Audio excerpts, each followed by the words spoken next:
Halo, Assalamualaikum warahmatullahi wabarakatuh. Good morning, everyone. My name is Yo Abdullah Shah, and PM244110044.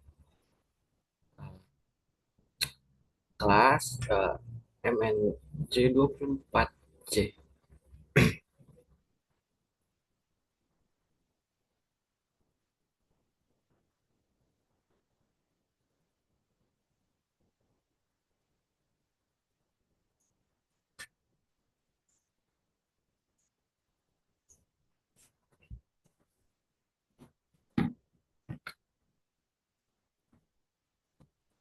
Uh, First, I would like to thanks all of you for being here today.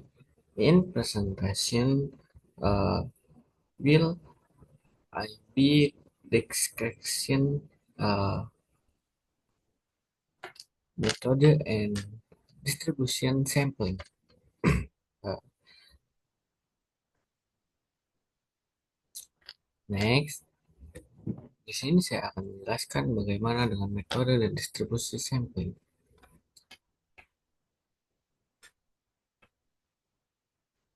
Memahami populasi dan sampel dalam penelitian itu sangatlah penting. Populasi itu adalah keseluruhan objek 2D, eh, yang bisa dikatakan adalah seluruh elemen ataupun objek yang menjadi perhatian utama dalam sebuah penelitian. Ini bisa berupa individu, organisasi, data, ataupun fenomena lainnya yang ingin Anda pelajari secara menyeluruh. Nah, contohnya, seluruh mahasiswa di universitas tertentu. Lalu ada seluruh perusahaan manufaktur yang memiliki yang di suatu negara.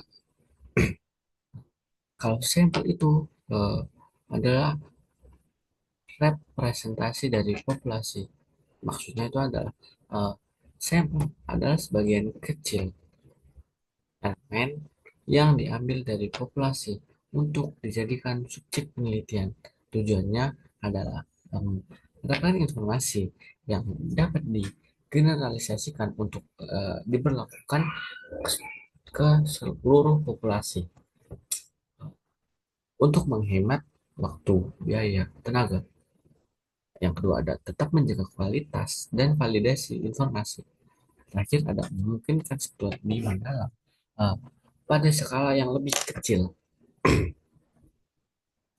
Menurut Sur Suhardi, Suharyadi dan Purwanto 2016,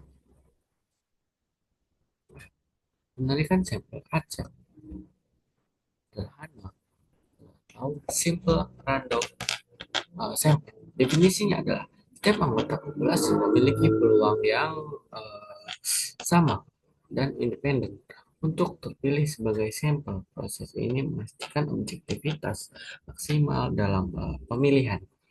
Jadi utama tidak adanya pengelompokan awal pemilihan sebenarnya acak, misalnya melalui undian, tabel, angka acak, ataupun perangkat lunak lainnya.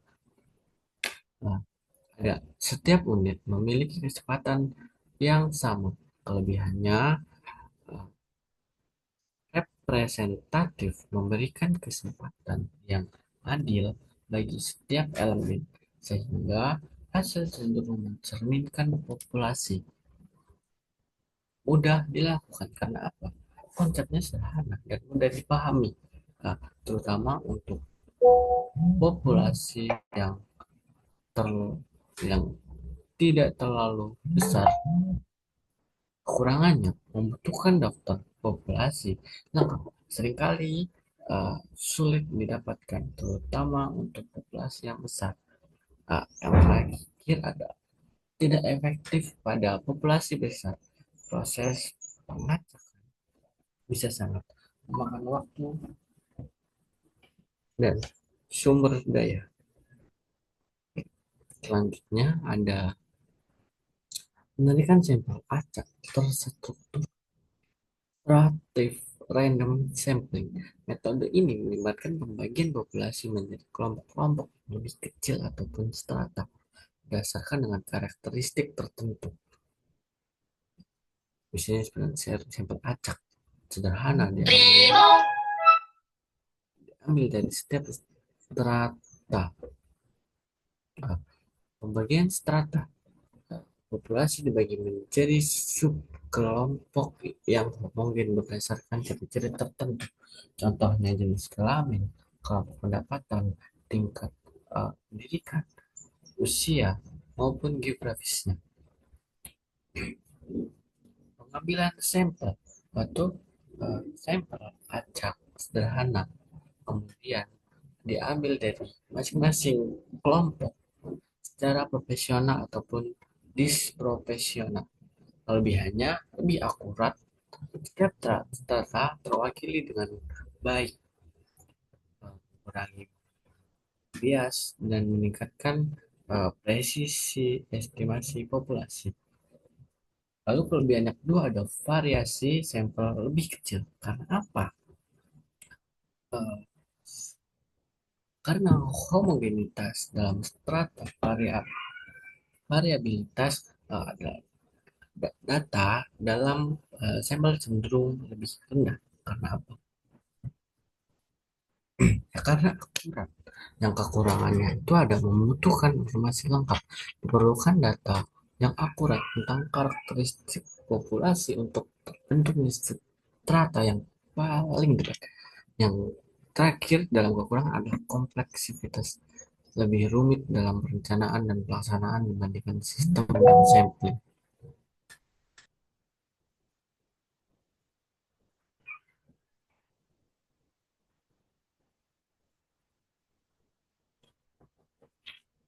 Penarikan sampel kuota sampling. Kuota adalah teknik non uh, probabilistik di mana penelitian memiliki sampel berdasarkan kuota yang telah ditentukan. Pemilihan elemen dalam setiap kuota ini bersifat non-acak. Definisi sampel dipilih berdasarkan kuota yang telah diambil dan ditetapkan sesuai dengan proporsi karakteristik populasi yang relevan. Contohnya 30% responden laki-laki dan 70% perempuan sesuai dengan komposisi demografi populasinya. Yang kedua ada karakteristik kunci. Penentuan kuota berdasarkan sifat, proses pemilihan individu dalam setiap kelompok, ataupun kuota tidak acak. Peneliti bebas memilih siapa saja selama kuota itu terpenuhi. Hmm, ada yang next ada penarikan sampel per passing. Sampel processing adalah teknik non-probabilistik yang dimana penelitian memiliki sampel berdasarkan penilaian keahlian mereka sendiri tentang yang paling cocok untuk uh, studi tersebut. Metode ini sangat bergantung pada pertimbangan penelitian.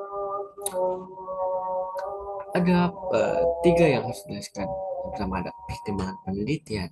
Sampel dipilih secara sengaja berdasarkan kriteria tujuan penelitian yang spesifik. Digunakan saat membutuhkan kontestasi khusus yang responsif atau responden. Penelitian bersifat kualitatif melibatkan populasi yang sangat spesifik. Contoh, populasi khususnya manajer pencatatan industri ahli hukum ataupun individu dengan pengalaman yang unik. Kesimpulannya, memilih metode sampling yang tepat.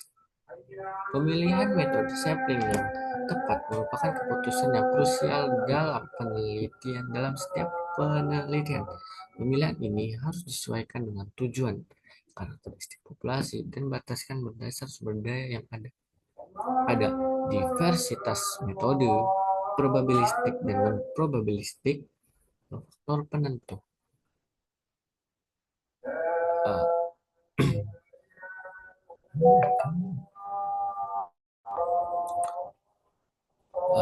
See you next again for watching. I am Uh, Gio Aprilancia, thank you very much for attention. Uh, I hope the explain I delivered today was clear, helpful. Yeah. Next time, wassalamualaikum warahmatullahi wabarakatuh.